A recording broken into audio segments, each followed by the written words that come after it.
नमस्कार दोस्तों, अगर आप अपने जीवन में कुछ नया सीखना चाहते हैं तो हमारे इस आदि सागर चैनल को जरूर सब्सक्राइब करें। जय श्री कृष्णा। राधे राधे भक्तों, जन्माष्टमी पर अगर आपने यह उपाय कर लिया तो मैं ईश्वर की सौगंध खाता हूँ, आपके घर से गरीबी दूर भाग जाएगी, आप रातों रात माला माल हो जाएंगे। मैं भगवान कृष्ण की सौगंध खाता हूँ। इस वीडियो को अंत तक देखें, आपका भाग्य चमक जाए तो मुझे बताना, लेकिन वीडियो पूरा ही देखना, एक लाइक जरूर करें। अगर आप भगवान कृष्ण से प्यार करते हैं, लड्डू गोपाल से प्यार करते हैं, राधा रानी से प्यार करते हैं, तो एक लाइक जरूर करना मित्रों। जन्माष्टमी बार बार नहीं आती, सच्चे दिल से कमेंट बॉक्स में लिखें राधे राधे। जय श्री कृष्ण भक्तों, पंचांग के अनुसार इस साल भाद्रपद माह के कृष्ण पक्ष की अष्टमी तिथि की शुरुआत 26 अगस्त की रात 3:29 पर होगी और 27 अगस्त रात 2:19 पर इसका समापन होगा। ऐसे में 26 अगस्त 2024 के दिन कृष्ण जन्माष्टमी का व्रत रखा जाएगा। हर साल भाद्रपद मास के कृष्ण पक्ष की अष्टमी तिथि को कृष्ण जन्माष्टमी के रूप में मनाया जाता है। भक्तों, द्वापर में श्री कृष्ण परम पुरुषोत्तम भगवान का जन्म भाद्रपद की अष्टमी तिथि रोहिणी नक्षत्र और चंद्रमा वृषभ राशि में मध्य रात्रि में हुआ।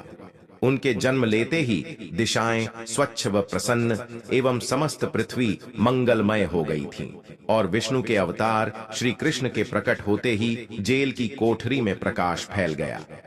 कृष्ण के जन्म दिवस पर स्वर्ग में देवताओं की फूलों की बरसात हुई। भक्तों, जन्माष्टमी व्रत का महत्व। शास्त्रों में जन्माष्टमी के व्रत को 1000 एकादशी व्रत के समान माना गया है और 100 बार गंगा स्नान करने का जो पुण्य मिलता है, मात्र जन्माष्टमी का व्रत करने से प्राप्त हो जाता है। और भक्तों, जाप का अनंत गुणा फल देने वाला जन्माष्टमी के दिन ध्यान, जाप और रात्रि जागरण का विशेष महत्व है। इसलिए जन्माष्टमी की रात में जागरण करके भगवान के भजन कीर्तन अवश्य करना चाहिए।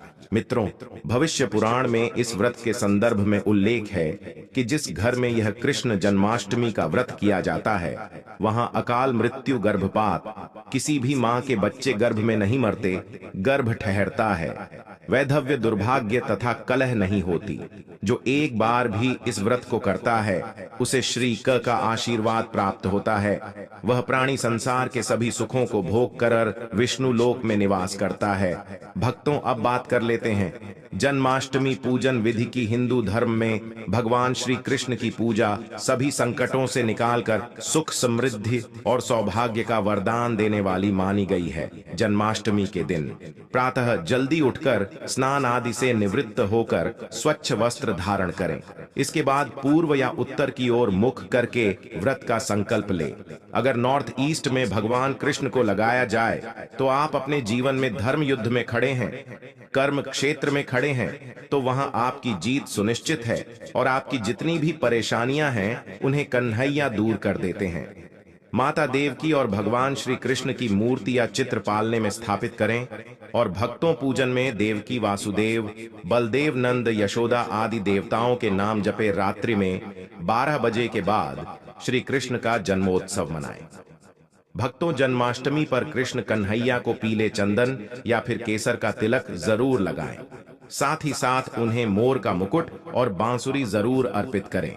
लड्डू गोपाल को पंचामृत से अभिषेक कराकर भगवान को नए वस्त्र अर्पित करें एवं झूला झुलाएं और तुलसी डालकर माखन, मिश्री व धनिये की पंजीरी का भोग लगाएं। तत्पश्चात आरती करके प्रसाद को वितरित करें। भक्तों, कृष्ण जन्माष्टमी कब है? पंचांग के अनुसार इस साल भाद्रपद माह के कृष्ण पक्ष की अष्टमी तिथि की शुरुआत 26 अगस्त की रात 3:29 पर होगी और 27 अगस्त रात 2:19 पर इसका समापन होगा।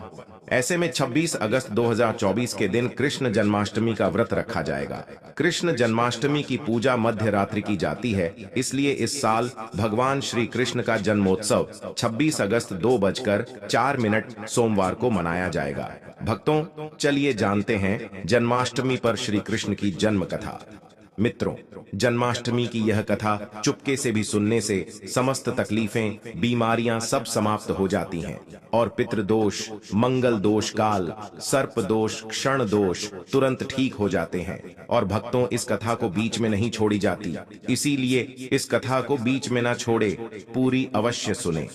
भक्तों, पौराणिक कथाओं के अनुसार पद्मा कृष्ण पक्ष की अष्टमी तिथि को भगवान कृष्ण ने माता देवकी की 8वीं संतान के रूप में जन्म लिया था और कृष्ण जी का जन्म मथुरा में कंस के कारागार में हुआ था। तब माता देवकी राजा कंस की बहन थी। कंस को सत्ता का लालच था।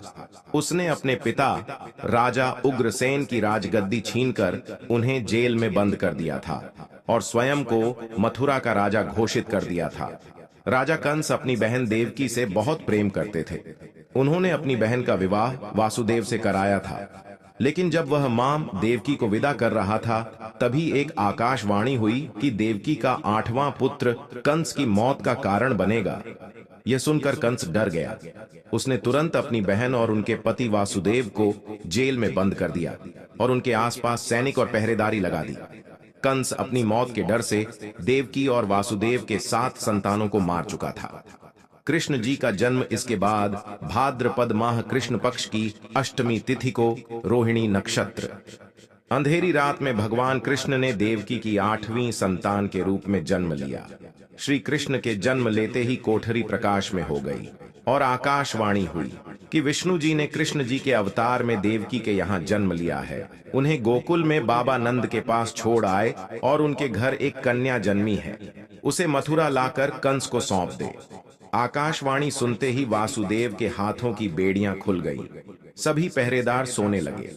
कान्हा को एक टोकरी में बाल गोपाल को रखकर सिर पर रख लिया और गोकुल की ओर चल पड़े। कान्हा को गोकुल धाम ले जाने में वासुदेव को कई मुसीबतों का सामना करना पड़ा।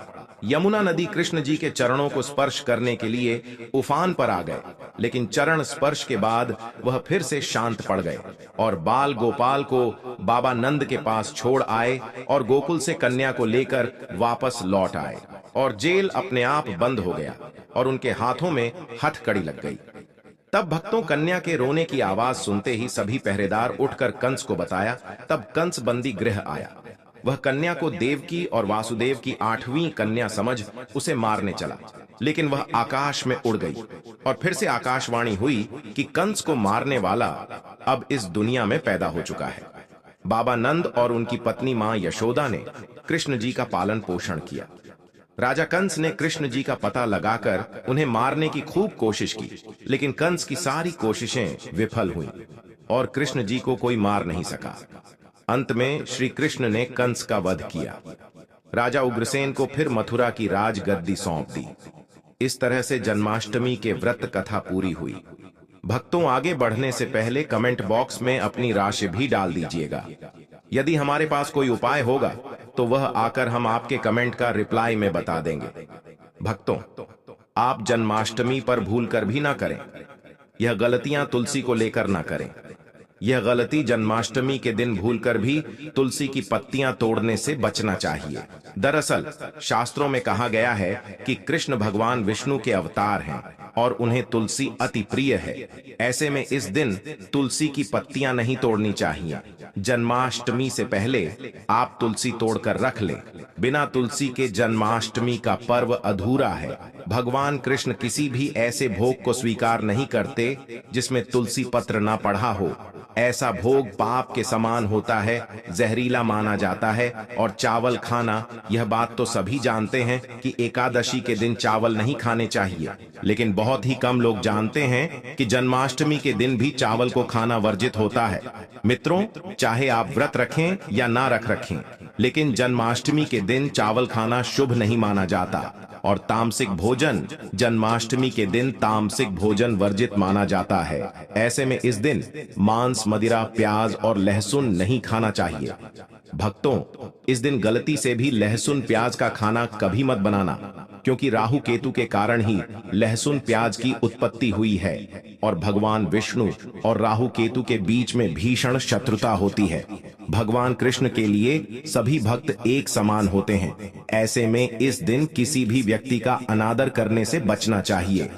एक बार भगवान कृष्ण के भक्त ने एक व्यक्ति का अपमान कर दिया था। उसी क्षण भगवान कृष्ण ने अपने भक्त को श्राप दिया था, इसीलिए किसी का भी अपमान ना करें। और भक्तों, कृष्ण जन्माष्टमी पर भूल से भी गाय को सताना नहीं चाहिए। गाय भगवान कृष्ण को बहुत ही प्रिय है, क्योंकि कृष्ण अवतार में उनका पालन पोषण एक ग्वाले के घर में हुआ था। ऐसे में जन्माष्टमी के दिन किसी भी गाय और बछड़े को भूल कर भी नहीं सताना चाहिए। भगवान कृष्ण गाय को सबसे प्रिय मानते हैं, गाय माता को सबसे ज्यादा प्यार करते हैं, इसीलिए गाय को इस दिन रोटी, फल वगैरह मिठाई अवश्य खिलाएं।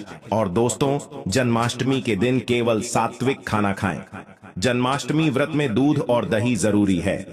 व्रत के दौरान ताजे फलों के शेक, लस्सी, छाछ